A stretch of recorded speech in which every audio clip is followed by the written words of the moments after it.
So on Saturday, June 3rd from 10 to noon, I'm planning to do a Zoom where I make a butterfly and people can work along with me. Or just watch and make one later, or neither of those things. You get to choose. But in any case, in thinking ahead for that and other hands-on events that I hope to do this summer, if all goes as planned, I wanted to do a couple of examples of butterflies since I had some time this week. And so I did two different styles, and one is using hand-cut stained glass. If you know how to cut glass, you could do a design like this, where all the pieces are cut to fit into the design in this way.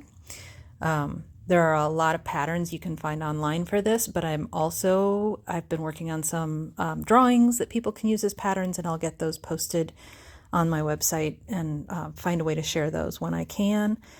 My email address is jennifer@jkmosaic.com altogether. Sometimes it's just easier to just email me and say, hey, can you send me a copy of those patterns? And I'll have lists on Facebook, on the group on Facebook that's Metamorphosis Community Mosaic Mural. And I have been keeping that updated. So I'll put all the resources there as well.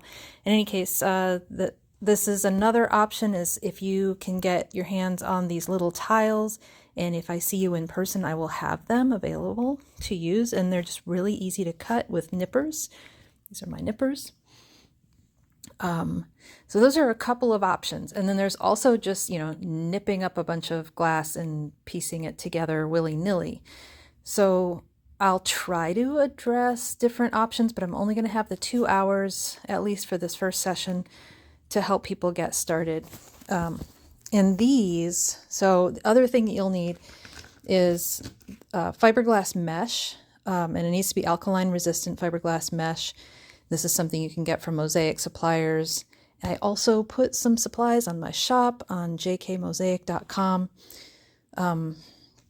Just trying to find all kinds of ways to share this for people who I'm not close enough to be there in person. So fiberglass mesh. And then the other thing I've been starting to use, and this has been brand new for me, is before I used curdy cloth. So it's something that I used on the last installation I did, because I was able to wrap it around a column, and it made it really convenient. So for these, this is Laticrete's version of that. It's a moisture barrier cloth, and I'm just thin setting directly onto that, which makes it very easy to install. I'll talk more about that in the future as I continue to work through the process of getting these butterflies made for this mural. That's a lot of information all at once, and if you're a lay person, a lot of it isn't going to make a lot of sense right now, but hopefully I'll be able to continue sharing information that's helpful. Thanks.